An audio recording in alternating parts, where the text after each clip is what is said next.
Before you dive into your content creation with both feet, let's rewind for a second and assess exactly what this will involve and what it means to be a YouTuber. How does one go about making money on YouTube, and how much can you expect to make? It's important you understand the business model here, as that is going to affect the way that you approach your content creation and your general approach to making money online. The main way in which you make money on YouTube is via advertising.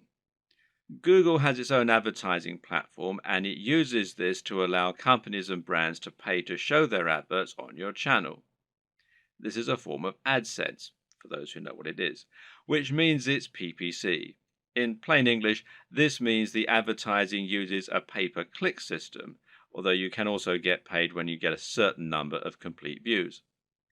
In other words, you aren't getting paid a flat fee for your advertising or getting paid per month.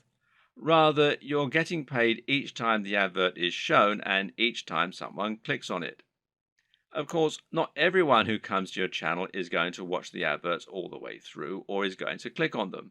But you can generally assume by pure statistics that you'll get a certain amount, which is called your CTR or click-through rate. And this means that for every 1,000 views on a video, you're likely to get paid a certain amount on average. Now, this isn't very much, and to be honest, you're probably going to need hundreds of thousands of views daily in order to make a decent amount of money, and certainly if you hope to make a full-time living from YouTube. But it can be done, and you can get there, if you're willing to not only work hard, but also work smart. Advertising is just one option, however, and there are actually many more ways you can monetize YouTube if you want to. One great example is just to promote a product of your own and sell that. If you can create an ebook, a clothing line, or anything else, you can promote that using your channel and drive sales.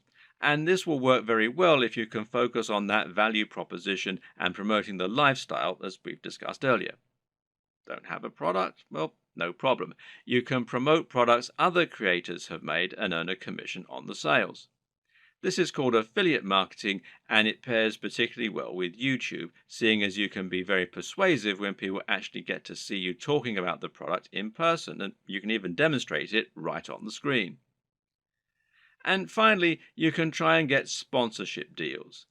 Now, this works very well if you're in a visual medium like fitness, where it's common to get sponsorship from clothes manufacturers, supplement producers, and even companies that make training equipment. You can then demonstrate the products that you're promoting in your videos, and that way you can get a lot of exposure for them. Often these companies will pay per video, while in other cases they might pay a monthly fee, which is up to you to work out with them. Consider these factors and the type of monetization strategy you intend to use at the time that you create your channel idea. Different subjects will make it easier or harder to find sponsors, and generally, a bit of pre-planning can go an awfully long way. The best way to make money on YouTube and become a massive YouTube celebrity is to actually get out in front of the camera and speak to your audience in person. You want them to get to know you, and you want to put your personality across in your videos. This will help to make you considerably more persuasive while simultaneously giving you many more options in terms of what you can create. And if you're going to do that, there's some crucial equipment and software you're going to need to invest in. This can be somewhat expensive, but if all goes to plan, it will pay for itself over time and it will be money well spent. Just as a note here, if you're not comfortable going in front of the camera, you can still be very successful with a YouTube channel, and this will reduce what you need to invest in. We'll discuss these alternative options in subsequent videos, so you can skip most of this one for now if that's your intention. Let's look at some of the hardware you'll need. Of course, the most basic hardware you're going to need is a camera. And this is what you'll use to capture your footage, and that means the quality of the camera is going to directly influence the quality of your videos. There are numerous factors to consider in this case. One is the resolution, and here you'll need at least 1080 pixels. For now, most people still do not have a 4K display, meaning that you don't need a 4K camera, and 4K creates very large video files which are hard to move around and edit. But if you want to offer the utmost crispness and also future-proof your setup, then choosing 4K is a great option. Another option is your frame rate. Now, this will generally be either 30 frames per second or 60 frames per second. Once again, 60 frames per second is an optional advantage which will make your footage that much more attractive and give it an almost too real sense of fluidity. It's entirely up to you if you want to push for this very highest level of quality, but some discerning viewers will certainly appreciate it if you do. Some features to look out for include an optical zoom if you're planning on filming outdoors, and this lets you zoom in with no loss of quality, and options to alter the aperture, etc. Good autofocus is very important if you'll be moving around a lot in front of the camera, while being able to use macros to blur out the background is also a nice option. But what's more important really are the practical considerations for your camera. Having a mic jack, for example, is a very good idea because it will give you the ability to improve your sound quality. Likewise, a wide-angle lens is a very good idea if you're going to be moving around a lot and capturing dynamic footage. Something that you should also absolutely consider a requirement is a screen that can be rotated to face forward. This will allow you to make sure that you're in the shot before you start vlogging. And of course, there's no reason you can't do all this using multiple cameras. Many people will use both a GoPro for capturing more action-packed dynamic footage and then a regular camera for their vlogging. If you want to go budget, then you can get by using an iPhone camera or a Samsung camera on your phone, as long as it's a newer model. But if you're serious, then you should at least invest in a basic camera along the lines of, say, a Canon G7. Also important is to get a tripod. Is it possible to film without one? Well, sure, you can always balance your camera on a pile of books on top of an ironing board. But you'll find out that lining up good shots ends up taking a lot more time than you will be willing to go through on a regular basis if you take this approach. A tripod will thus save you a huge amount of time while also getting better angles, thereby giving your channel a higher quantity and quality of videos, which is obviously going to be a very good thing in terms of getting lots of views.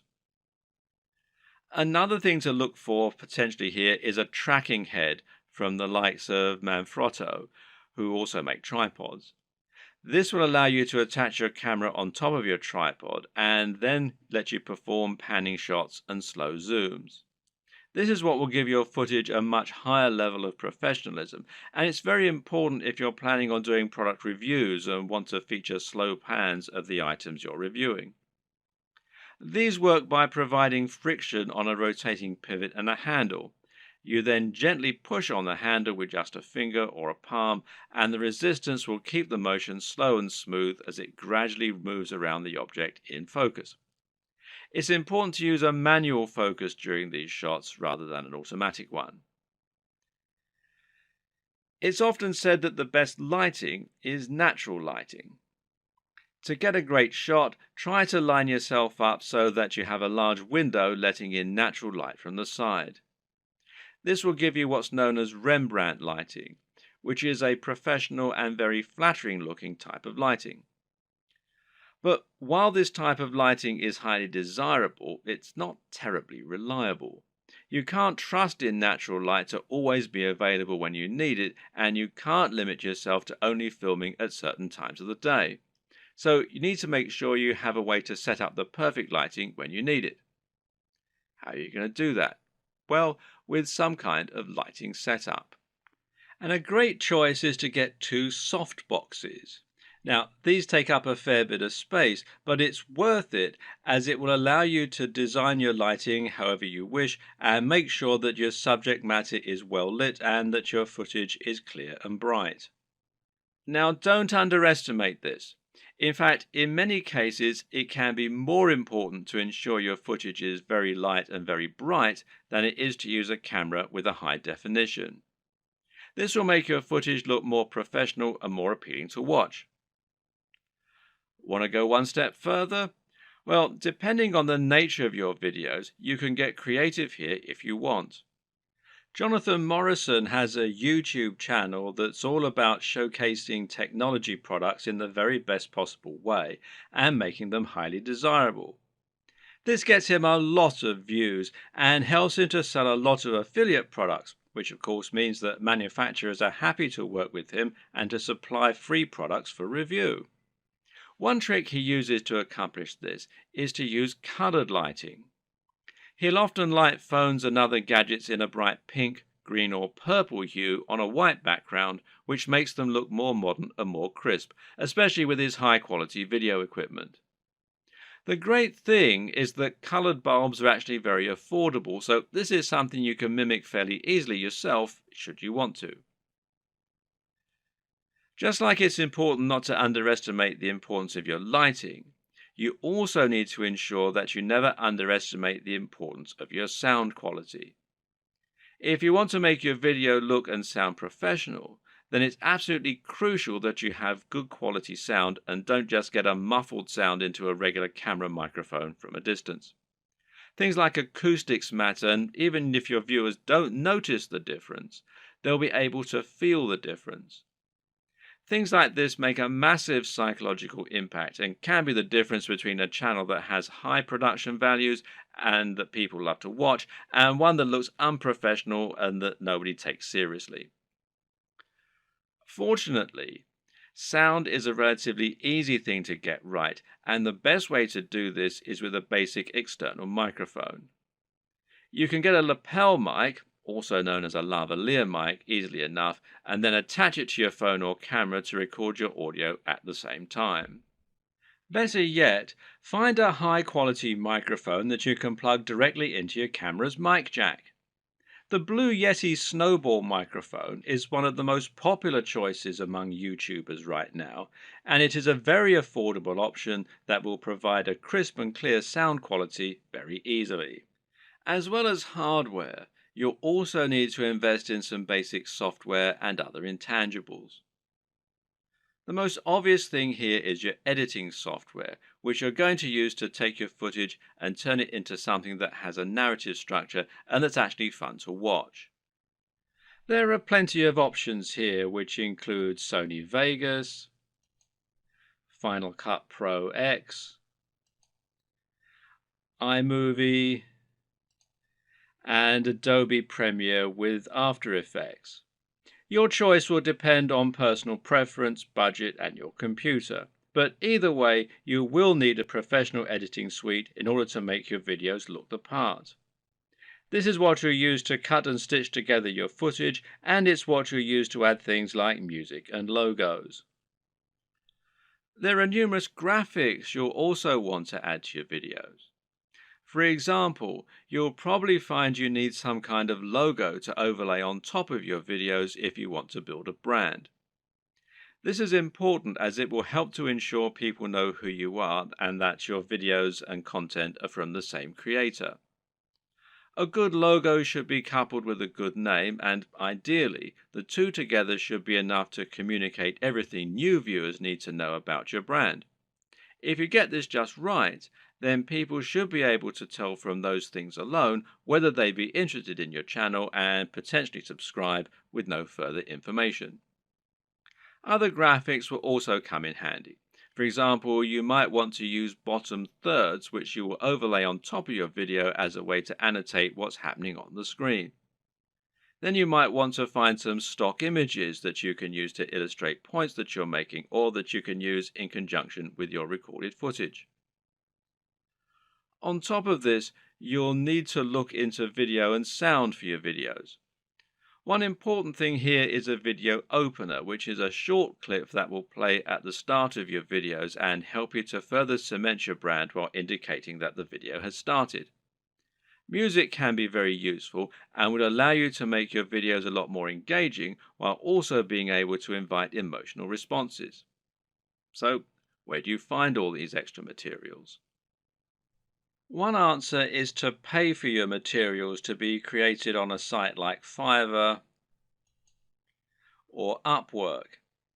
These sites will allow you to find freelancers who can create your materials for you and make them look very professional. Again, it's a small investment, but it's very much worth it, seeing as how much use you'll be getting out of these things. So, once you have your equipment, you're ready to start creating your footage and uploading it to YouTube. So, what's the average day like for a YouTuber? How do you go from start to finish and save yourself as much time as possible? Well, everyone works differently, but it's certainly worth coming up with a workflow to minimize the amount of time and effort that will go into making videos. It's very important that your content be uploaded regularly in order to avoid losing your subscribers. And with that in mind, you need to be able to rely on a simple process to keep making more videos. To start with, you should try to keep an area in your home or studio ready for filming at all times. Designate a corner of an office or somewhere else to record your footage. That way, you won't have to get everything out and set everything up each time you want to film. It'll be there ready for you to go right away. This also means you can create a set for yourself and a backdrop. This is very important because it will once again greatly improve your professionalism. You don't want to record footage of yourself talking in front of an untidy bedroom with clothes strewn everywhere. Nor do you want to record in an untidy office or any other part of the home that just looks like someone's house, unless, of course, your niche is about something for the home. Rather, your aim is to make a professional looking set that will help to reinforce the lifestyle that you're trying to promote. Now, this might mean that you set up an area in your home to reflect what you're trying to say about yourself. And this could be a very clean and modern looking desk setup, for example, or it could be lots of comics and film merchandise. Another option is to use a completely white background, which is achievable with your lighting equipment and a white wall or even a bedsheet pulled taut, or to print out a large canvas or poster that you can use for your backdrop. Or you can use a system called chroma key and insert a background in post-production. Whatever you eventually decide, just make sure you have everything right where you need it, and you know just where to stand, and you have somewhere to prop a script. A good tip is to write yourself something of a script before you start, but to be generally quite relaxed in the way that you stick to this script. It's fine to work from it rather than reading it out verbatim. Another tip is to break your script down into lots of smaller pages. This way you can glance at the next section, perform it, and then move on to the next part. If you have a big enough storage card, then you can record everything in one take and then subsequently edit into a video that people will want to watch. But to do this, you also need to make it as easy as possible for yourself. You can do this by moving slightly each time you perform the next page. This will not only help you to see when you got the take right when looking at the footage in the editor, you'll know that the take just before you moved was the right one, but it'll also make it much more dynamic video as you'll be moving position on the camera as you speak. This makes it easier to edit in cuts too, as when you cut, you need to either keep your position the exact same or make it purposefully very different. You can't just move slightly, as this will look like an awkward twitch. Another tip is to clap at the start of each new section. Why? Because that will make it easier for you to see the audio spike in the editor. One more. When recording your footage, always leave long spaces before and after each take, and generally record much more than you think you're going to need. This will give you more to work with in editing. You should also set up your mic separately, remember, and if you're using a lapel mic, then you just need to plug in your phone and slip it in a pocket while you perform your shots. You can do this all in one take as well. Now, depending on the nature of your video, you might need to record some extra footage as well that you can use as inserts. A long video of someone talking is not normally very engaging, which is why you'll want to switch it up often with clips of other videos or with images. One way to do this is by collecting a B-roll. Now, this is insert footage of the product you're reviewing, of your location, or of anything else that is related to your subject matter. The way you'll then use this is to have your audio running continuously in the background and then switch the footage of you speaking for footage of your products or of the environment. Collecting B-roll is a definite skill and will involve using the tracking head and tripod as discussed earlier. Try checking out technology videos from the likes of Android Authority,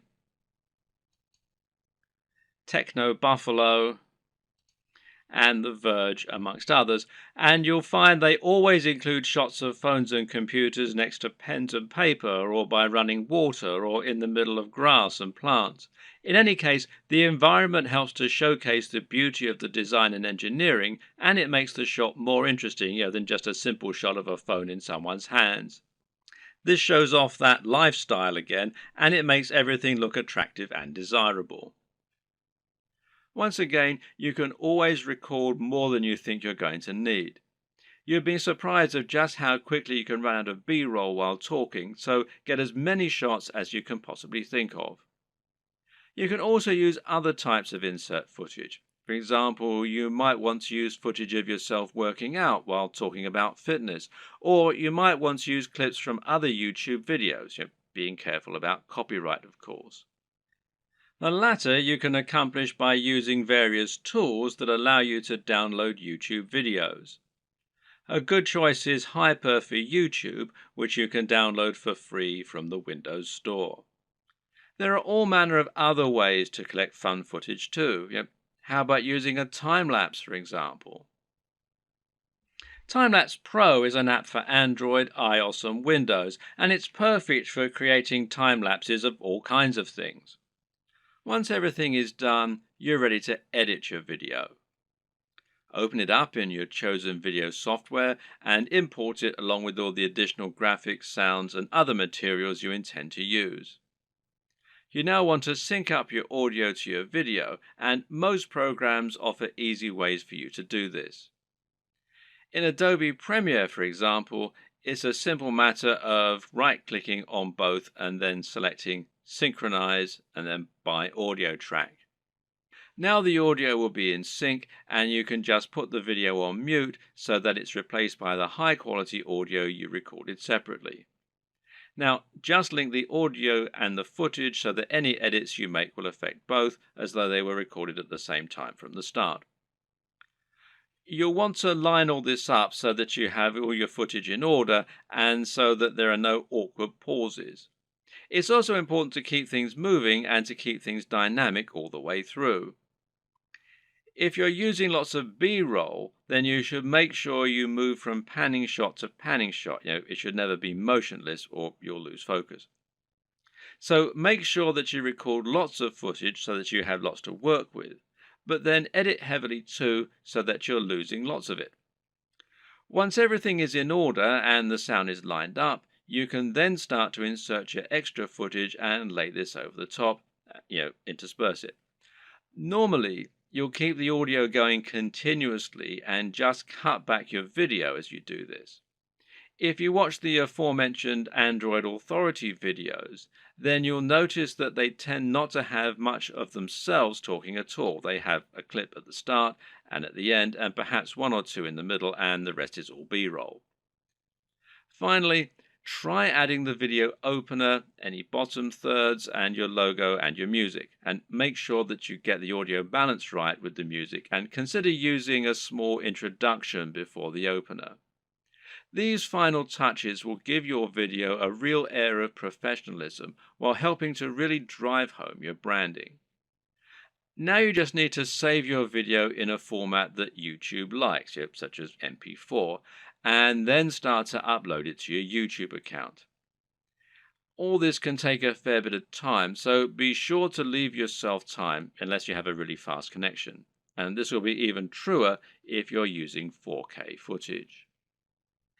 A tip is to use Chrome to upload. Google made Chrome and they own YouTube, so the two play nicely together.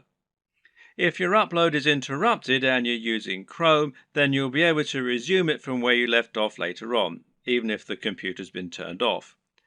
While your video uploads, you can use the time to fill out a few of the extra details that YouTube requires from you. YouTube will ask if you want to monetize your video with ads, for example. And of course, the answer is yes, as long as you aren't overtly selling anything in it. Likewise, you'll be able to write your title, your description, and your keywords. Make sure that your title is descriptive of your video, while also being something that people will want to search for and something that people will be tempted to click on when they see it. We'll go into this in more detail in a subsequent video. Finally, make yourself a thumbnail to act as the image that people are going to see before they click on your video. If you don't do this, then YouTube will select a still from the video itself, and while this can work, it might not give potential viewers the right impression of what your video is all about. The right thumbnail image can make a huge difference by making your video much more appealing and impressive looking when it appears in the feed. Want to be a big sensation or just make money on the platform but don't like the sound of getting in front of the camera? Now, that might seem like something of an insurmountable problem, but the good news is that there are plenty of ways you can get around this problem and create footage for YouTube without needing to film yourself. Here are just a selection of different options for you that work very well. And one easy option is to record footage of gameplay on your favorite games.